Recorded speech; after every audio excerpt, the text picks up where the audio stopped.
discussions, good discussions. Okay.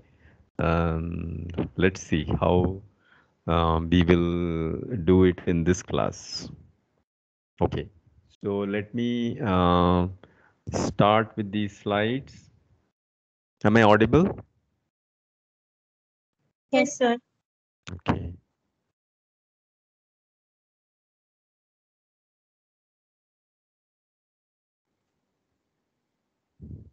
So how do we find this course on professional ethics? Where you don't really have to, what should I say? This is something that we live day in and day out, right? And it's our own personal, something that's very, very personal, right?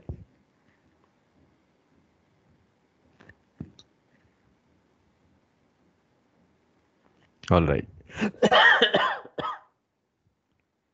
Okay. So how many of you are coming to the campus?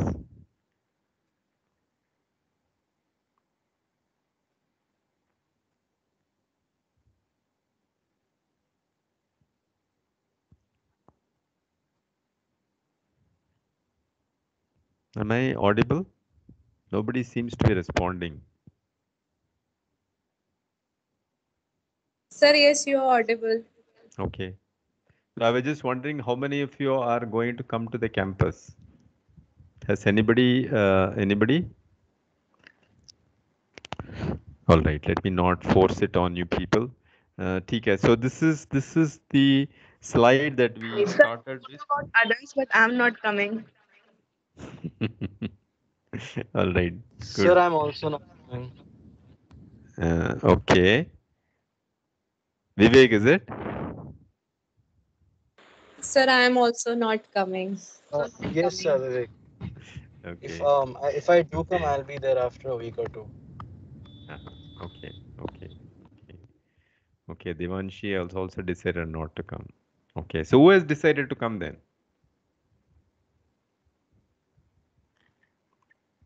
All right.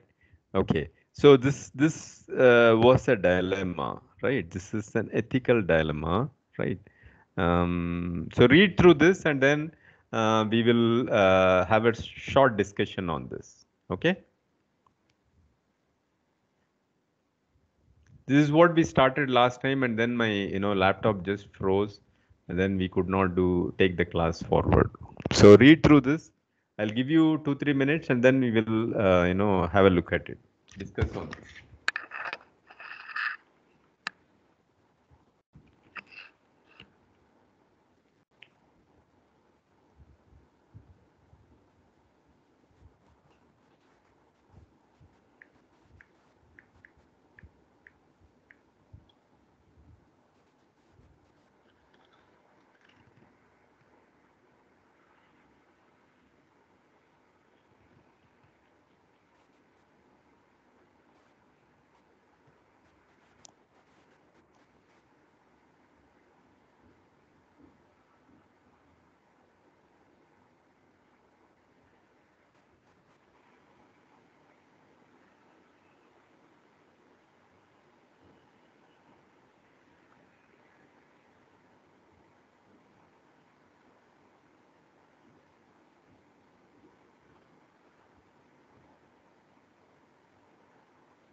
Yes, any volunteers?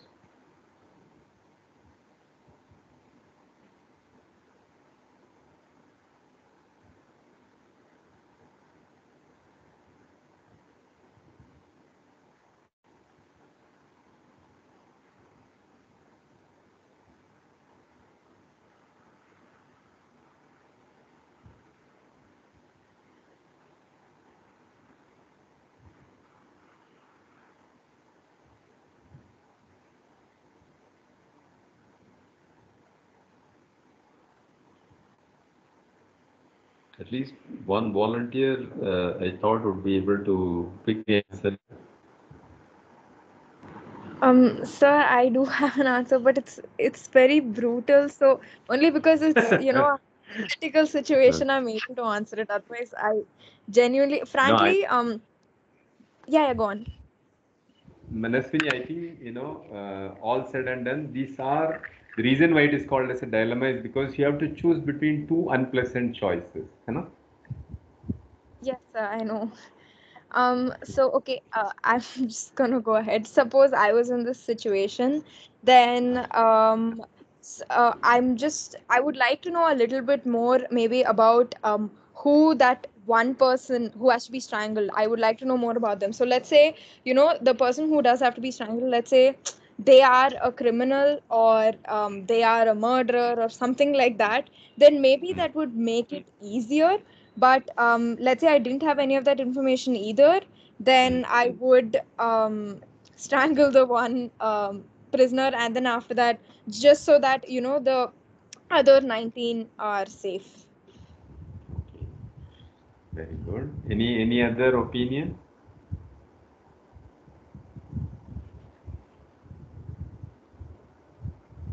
Okay, good. So, Sir, yes. no, I was just saying I'm also kind of on the same page as Manaswani, as like she said, strangling only one person. But it's more, my explanation is a bit simpler. Mm. That it comes down to the value of life. If they're Mm. strangling 20 people compared to one, it's just very simple for me that if I have the chance to save 19 people, then I'll take that instead, because either I'll have the blood of 20 people on my hands or one person. So I'll take the blood of one person over 20. So I'm I think I'll Mm. kill the That is 20. previous one I'll was let this, right? Yes, sir, he was here. Sorry? So Uh, I think it's better for me to let the 20 be killed, because obviously by killing one prisoner, there is no threat on my life anyway. If I kill one prisoner or if I kill 20, so I won't have any legal defense to say that I was uh, forced or else I would be killed. So like I'd still be a murderer in sight of law. So that would create problems with for me. So that Good. rather than killing that one prisoner, I let the tribal people kill the 20. Okay, so Sam has a different choice. He doesn't want to have blood on his hands. Simple. Is that right, Sam? Yes, sir. Right. So remember the theories that we talked about earlier, absolutist and relativistic. Absolutists think that no matter what it is, I don't want to get involved in it, right? So so there is I won't say that Sam is wrong, Manaswini and Vivek are right. It is your own value judgment, right? In this case, the this thing is for both Manaswini and Vivek and other people, right? It says that they only caught people from the neighboring tribe, So we don't know, neighboring tribe. Imagine these guys are all in the jungle, and you obviously don't have much of a murder or any of these horrible criminal acts, probably not there in the jungle. Assuming you are having a bunch of 20 tribals, how do you even begin to choose which one you are going to strangle yourself, right? That's a very very compelling question. Any thoughts, Manaswini and Vivek? Suppose you are going to do that, whom will you choose? Sir, I'd choose the person who's the eldest in the group because he's lived a fair share of his life, and I mean it's pretty brutal, but still like Yes, yes, yes, yes, for the he's sake of lived the his share of remaining life, and 19. everyone else should have a chance to live the life he's been able to live, Right. he or she. Matlab. So that's why if I had to choose, I'd choose the eldest person in the group. Okay, very good, very good. Okay, okay. Any other thoughts?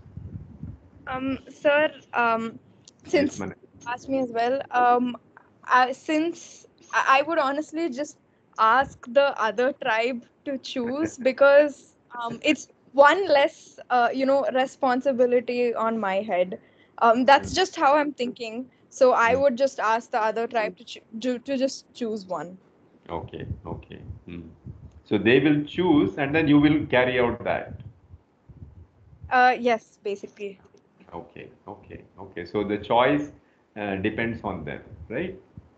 Okay, you don't want to make that choice. Right. Good. So, the situation is simple.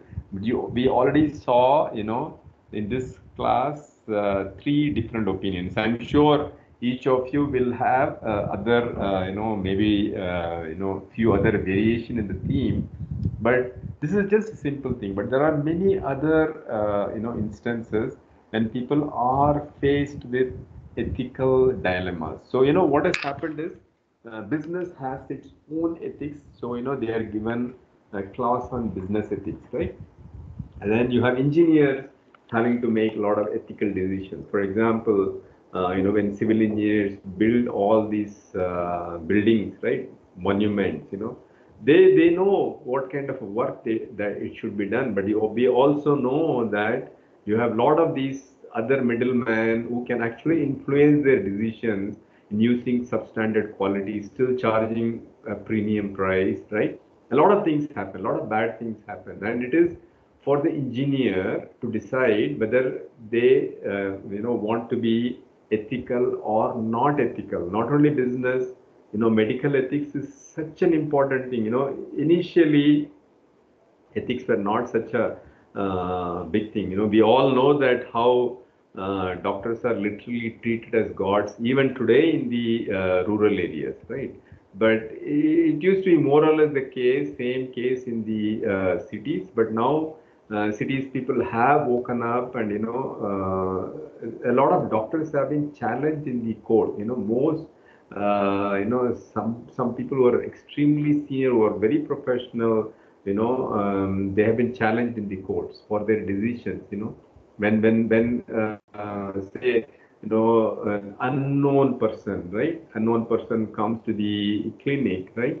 No dependents, nothing. It's almost like as if an orphan pregnant lady is there in the clinic, and then the doctor is faced with the situation where when he has to inform the next of the patient, about the sad state of affairs. Suppose he can only,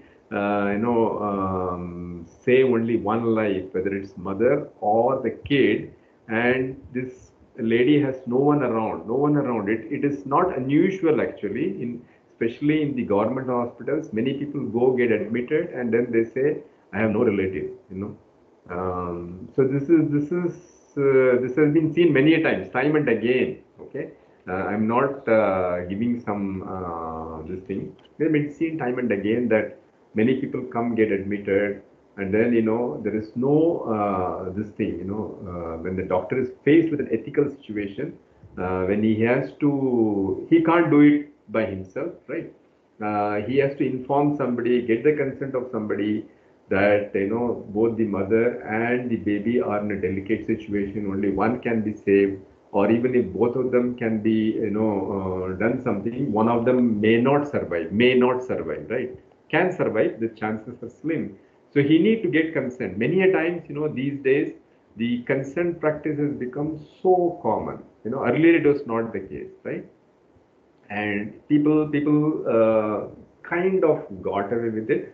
But these days medical ethics has become so strong that they have a lot of things in place. So when somebody walks into the clinic, the first question they ask is, who has come with you, who is around with you, right? If nobody is around with you, they will definitely make some effort to find out where this person has come from, what has happened.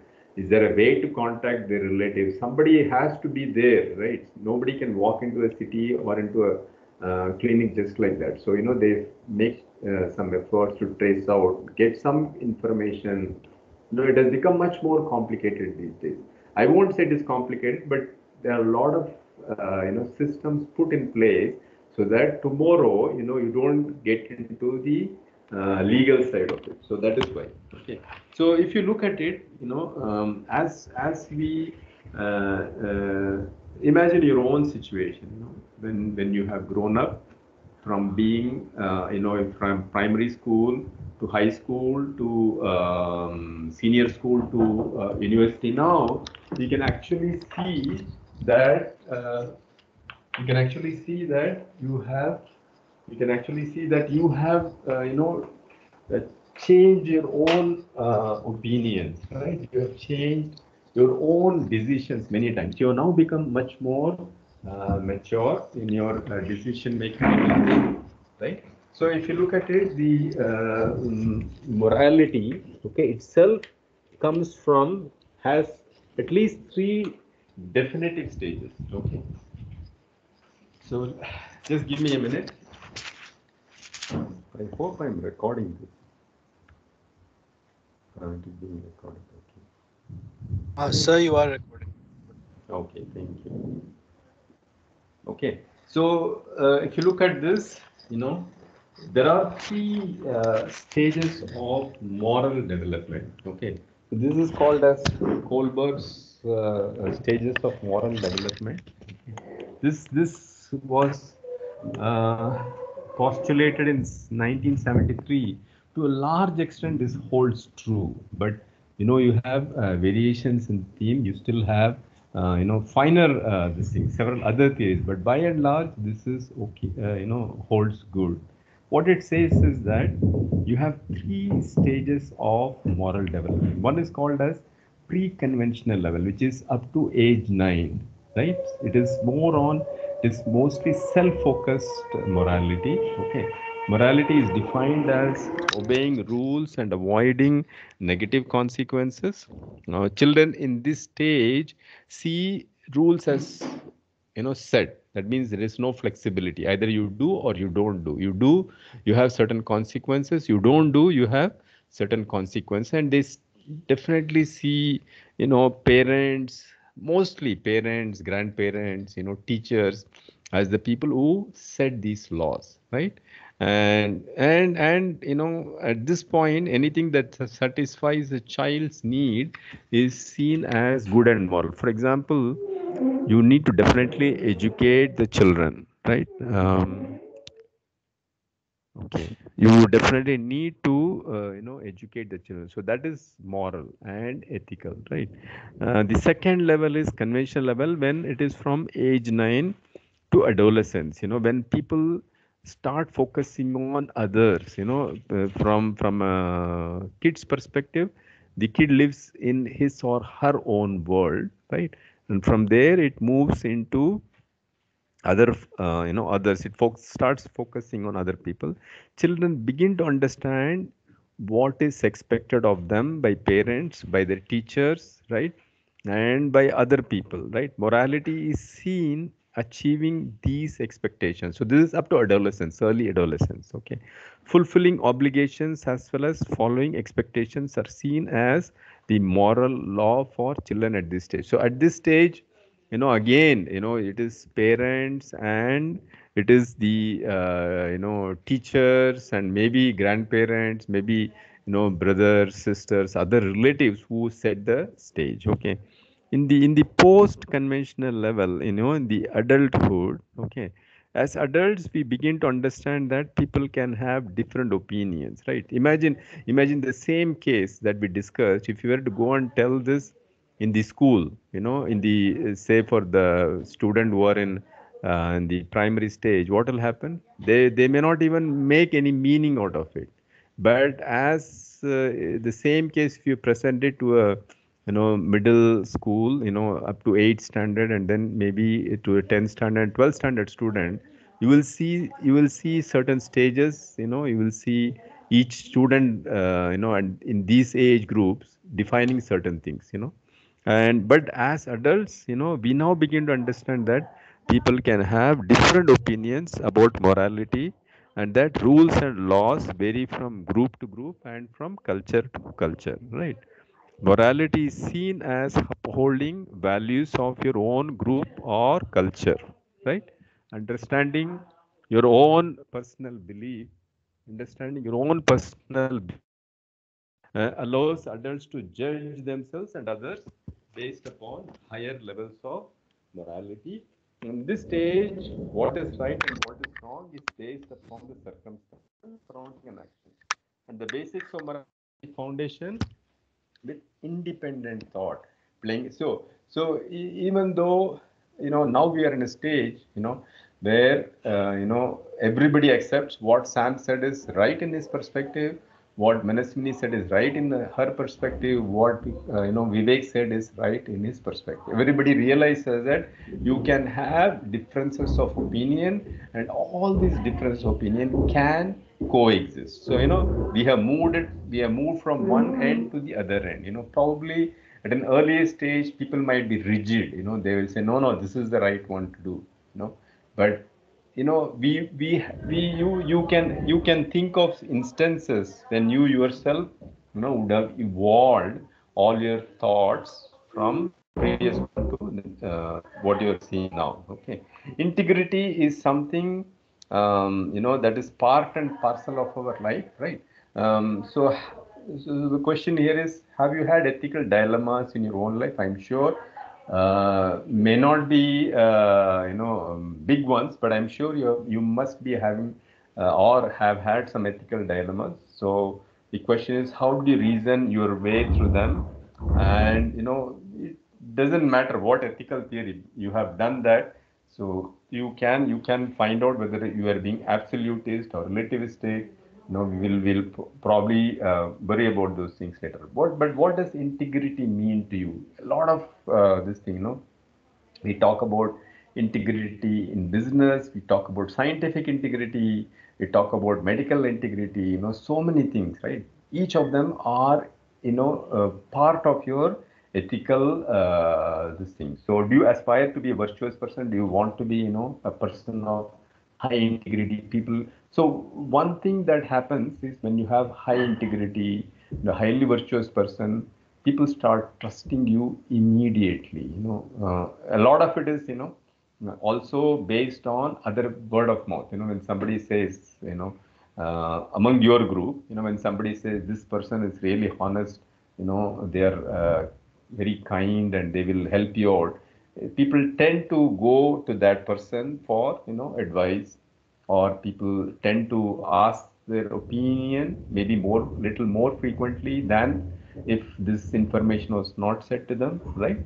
Has someone of higher moral principle and inspiration I'm sure all of us have our own favorites, right? Who we see as somebody was very, very principled, and we would like to emulate them, right? So that we can also be better persons, right? So if you look at this, where does morality come from? Morality comes from from many different aspects. But if you look at it, depending on whom you are looking at it, for a child, it comes from parents, right? And as you grow up, religion also plays a major role, right? And typically, in a group like yours, or in a once you move into higher studies, or maybe even abroad, or you start getting employed, your peers start influencing you to a certain extent, right? You can change your morality depending on the situation, right? Technology has a huge role to play in certain situations. We'll probably discuss that in the remainder of the class. Okay.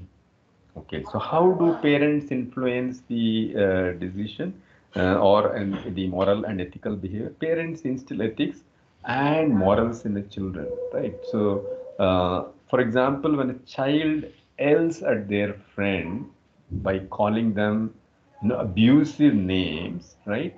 Uh, this is not something that is expected of a child, right? So what does it indicate? Any thoughts on that? If a child yells at their friend, calls them by abusive names, what is any idea? What does it indicate?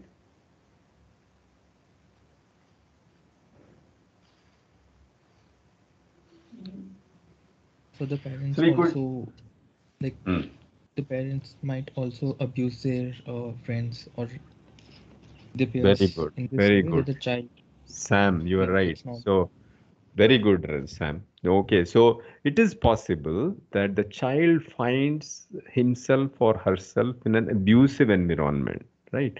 And so the child has picked it up from that environment without understanding whether it is right or wrong, right? So how does a parent respond? So you can imagine two different families. One, a happy family, and one in which there's a lot of abuses going on in the family. So children coming from these two backgrounds, right, are going to behave very differently for the same situation, right? And imagine school is nothing but a melting pot, right? I mean, so many people from so many different backgrounds could be coming, okay? And it is going to, so children are going to see a lot of different things, children are going to sense a lot of different things, and sometimes the behavior could be part of this thing, what they have seen, what they have observed, without actually understanding it. This seems to happen quite often. Okay, how does the parent respond? If you're coming from a family which is not abused, which is not very, into these kind of things, then you're going to definitely, try to tell the child not to do such things, right? And then you will probably probe and go back and see where did it come for the child, right? And then you may figure out that it is probably because of his or her peer pressure, right? So it is not, I won't say at that early age it is not peer pressure, but they're trying to imitate, they're trying to imitate. And sometimes if it's a good thing, and when they get a nod from the parents or grandparents, they seem to be happy, right? Or if they get scolded, then they are not going to repeat it, right? Any thoughts on that? Any other thoughts? Okay. Okay. There are no Sir, thoughts. I had a Yes. thought about Yes. what Sam said. Like, Yeah. he's absolutely right that if a child is like, if we're talking about a young child, then it's very unlikely that he's abusing another person due to peer pressure, or like Yes. doing Yes. something that he's seen in school, Mm. seeing something he's seen at home. So Mm. if he does see abuse at home, and the Mm. parent decides to scold him Mm. for abusing his friend, Yes. then I feel like that child could also start to feel that his family is a bit hypocritical.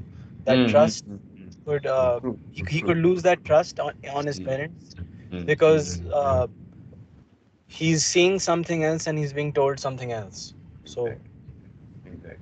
that destroys the trust between a family as well, I Yes, feel. yes, absolutely. So Vivek, what you said hits the nail right on head. So if you look at it, the culture plays a lot of importance, right? Because children, being brought up in India versus children being brought up in US versus children being brought up in China or Japan, the cultures are so different, right?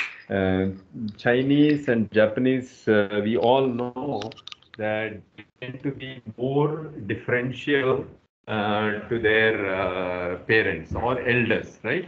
Many of them, we know that they probably they defer their decisions, or they take the decisions. They're highly influenced by the elders, right? That may not be the case in other cultures, right? Where independence is allowed and independence is actually encouraged, right? So it depends on the this thing also, the culture also. But this child is definitely faced with a dilemma, right? I see the child sees his parents being abusive, but when he abuses, when the child is told not to do that, I won't say it's a dilemma. It must be really a confusing part for the child. But as the child grows up, then they will realize that, okay, this is something unique, right? Okay.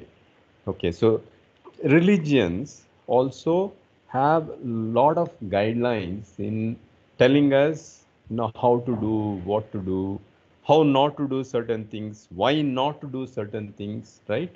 For example, Ten Commandments is something that is known very well in the Bible, right? I'm sure other religions also have certain edicts and certain commandments, right? And so those are something that as a child you may not, do it. You may not even imbibe some of those things. But as you grow up, right, when you see others doing it, when you start comprehending some of these things, then you will start that it will become part of your life, right? So religions have a, definitely a role. Okay, friends. Oh, friends can affect your moral judgments. For example, friends or acquaintances might, you know, uh, force you, or may not force you, I would say, but they will definitely put a lot of pressure on you. Here it says to use drugs. It could be drugs. It could be something as simple as cigarettes, something as simple as alcohol. I'm saying simple in a relative sense. Okay, without understanding the consequences, right? So peer pressure can sometimes cause people to make moral and ethical decisions also. For example, a friend may force a friend to smoke with him, right? But then another person can come and can say, why not to smoke, right? And how smoking can be harmful. Okay, so this person has now can decide whether he wants to continue to smoke or whether he wants to listen to the friend's advice, or which one to choose. There are lots of instances. Although I said cigarettes as something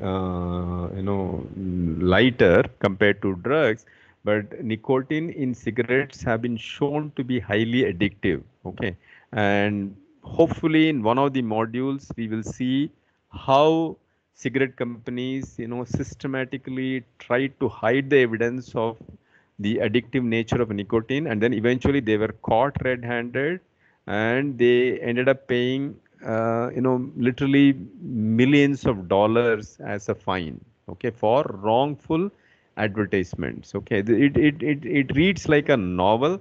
I will hopefully share that as we come to that module. But even something as something like cigarette can have long term consequences, because we don't know. There are people who for whom nothing seems to happen, but there are people for whom nicotine can be extremely addictive. So by putting somebody into that, you have actually made that person into an addictive person. Okay, so peers definitely make a lot of difference. Of course, as I said, peers can also influence positively. Okay, peers can also influence positively. I'll just show you. I will just share you one thought from last year's example. Okay, last year students, when we were discussing about this, they said that a bunch of them went to H block canteen, right? And on the way in front of the canteen, in one of those ATMs, one of the student found, one 500 rupees note lying, folded, and somebody had dropped it, carelessly. Okay. So the question was, what should we do with that money? So I think there are four people. The guy picked up the money, but he was not sure what to do. Okay, and then this question was there. Somebody said it is not your money, don't pick it up. Somebody said take it and give it to the counter in the H block and tell them that if somebody comes asking for money, give it to them, karke. And the other two probably didn't say anything. Okay, eventually the person took the money and gave it to the canteen cafeteria counter, saying somebody has lost this. If somebody comes, please give it to them, karke. In a matter of few minutes, somebody came asking for that money, and it was handed over to them. Okay, so peers can have a positive influence, right? On the other hand, it is possible that this guy, one guy who picked up the money, could be a positive minded guy. The other guys could say, "Arey yaar, 500 mila, let us have a party." They could have had a party as well, but they didn't want to do that, right? So it just shows that peers can influence your decisions. Any examples among yourself?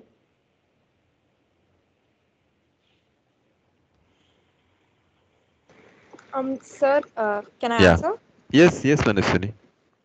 Sir, so I feel like most of the time, whenever the topic of peer pressure comes up, it always directs towards drugs and drinking. When in fact, yes, that is a very major problem. I'm not undermining it in any way, but the thing is, this is from personal experience. Is that peer pressure can even be in the subtlest of ways, where it can be, my decisions are influenced based on the let's say mental state or mental capacity of my peer. So how I behave around them and how I I'm definitely much more reserved around them solely because they are not in the best state like that. And I know it's indirect, but it still can tend to affect another person because Yes. continuously thinking before you talk and overthinking before you talk can really have a very very negative effect on, let's say, on me.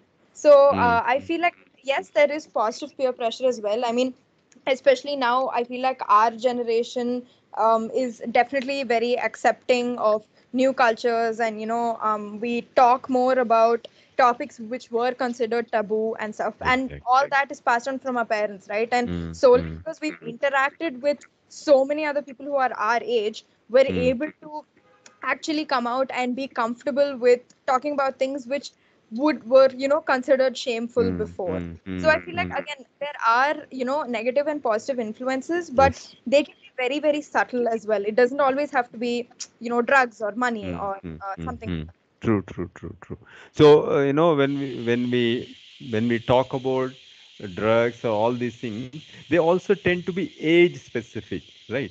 I mean, you probably all of us know that youngsters are like they're more prone in some of these things, right? Because they are tasting liberty for the first time, right? They have been in the home in their house for so long under the supervision of parents, and suddenly now they are in hostel, and they are nobody to supervise them. When in these situations, people tend to think it's one off karke, right? And sometimes the one off is probably just one off and nothing major happens, but then we also know that it need not be one off. It could sometimes become a major nuisance actually, right? So it is probably age related also. Drugs is just an example. I'm not saying that drugs is just an example. All right. Good. I think your point that that some of these things which were considered as taboo or something that was shameful are openly discussed in today's generation. That is definitely a very very valid point. Peers can make a lot of difference, right? Very good, very good. So technology also provides a lot of opportunities to make moral and ethical decisions. For example, is it a right thing to copying computer games and violating copyright laws? It used to be so rampant, maybe in the early 90s and maybe up to 2000s, and then Microsoft realized that this is happening. Then they started putting the license key. Okay, the license key, I guess, can be used only once or twice, I guess, something very limited. Earlier, what used to happen was the disk operating system would come, and every, one person gets another 10% copies, and it will just go on and on. So people have had illegal Windows in operating their laptops. But then now I think Microsoft has become much more business savvy, tech savvy, so they have prevented a lot of these things. Okay. So these technology themselves can have, can force us to have, certain moral. For example, I think these days self-driven cars, driverless cars are becoming popular in the United States and also in parts of Europe, right? It is probably going to come soon. It is probably going to come soon in India. But the question is, are driverless cars safe? And are we not, denying people an opportunity? Because there are people who earn their livelihoods by driving cars, right? As cab operators or as, taxi operators, as we call here. So technology can also force us to re-examine our own thought process. For example, in the United States, for example, you are supposed to go at certain speed, in certain places. But if you have a radar, the police that uses the radar, they know how fast you are going. If you have the detector, does it give you the right to break the law and speed? These are some questions. Is it ethical to slash and burn the rainforest to feed people? We know that the population of Earth has increased so exponentially that we are partly responsible for degradation of the environment, right? Is it worthwhile to burn the rainforest to feed more people, or should you drive your car to work or school when it is within a walking distance? So these are some ethical and moral questions. Okay, there are times when the answer is very clear that it is right or it is wrong, but there are also unclear situation in ethics, and many of these turn out to be extremely personal, and they are, we all know that how they get debated in the politics, right? So it doesn't matter who you are, right? Most people feel the same way about stealing, murder, honesty, charity, and maybe few other things, right? This is what I said is universal ethics, right? You have universal ethics where you don't want to be stealing, you don't want to be in the murdering people, you want to be honest, and you want to be charitable. All these things are universal stuff, right? So, but then the question is, when it becomes personal, right? The question is, that is when it becomes gray area. For example, some people may be charitable, extremely charitable, right? And some people may not be as charitable. But just because somebody is not as charitable as he or she should be, does it become that they are not being ethical? There are a lot of questions that are involved. Okay, let's just look at some gray areas. For example, abortion is something that divides the society, very clearly, right? You have pro-life, and then you have pro-abortionists. So you have people who are anti-abortionists or pro-life, and then you have people who are pro-abortionists who think that it is their own decision, to make when it comes to abortion, right? Then this is typically a thing in the United States, separation of church and state. For example, it is the state and the church are clearly separated. But that may not be the case everywhere. That may not be the case everywhere. You have religious interference in the government, these things, So how much is tolerable? How much we should, stop it, and all that is a question. Okay, environmental impacts of technology. We know that many people say that with the increasing radiation from the mobile towers, right? It is affecting the environment. For example, in the 80s or in the 90s, you could see a lot of these sparrows in the city. Okay, now the sparrows have literally disappeared from the city. You don't see much more as they used to be earlier, right? Where have they gone? We don't know. We don't know. It is believed that all these mobile towers may be emitting all kinds of radiation which could be harmful to those sparrows, tiny sparrows. Many people claim that they have had increased incidences of cancer, which is still debated, right? We all know that how internet can actually be can be a blessing in disguise, but can also be used equally well by the criminals to do criminal activity, right? Gun control is another one, right? Where it is still gray area. Some people think that everybody, for the sake of self-defense, should own guns, and many people think that that should not be the case. You should have strict gun control laws. As I said, this is in respect to the United States. Yes. Yeah. Somebody said something.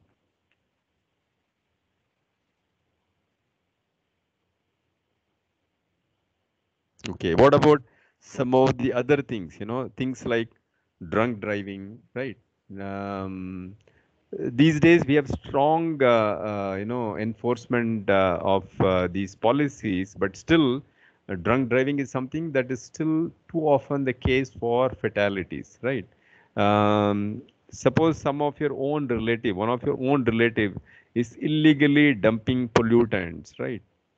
What would you do, right? It could be your own parent, it could be your own brother, it could be do you go and we all know that dumping pollutants is going to cost hefty fines, probably will run into crores of rupees.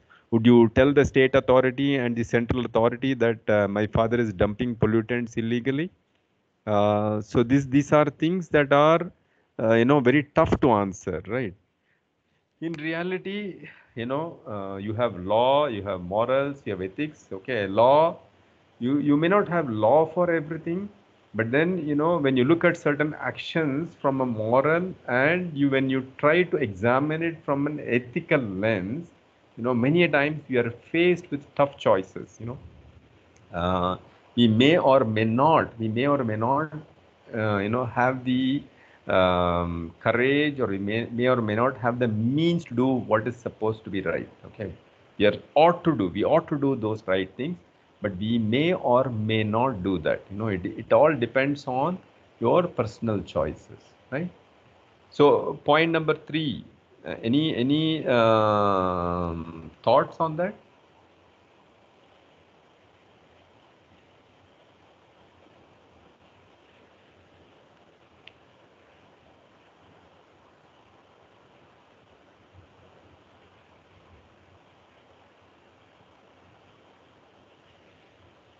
Okay, so keep thinking. Okay, we'll meet again on Wednesday. Okay, 11:15, and we will take this class further. Okay.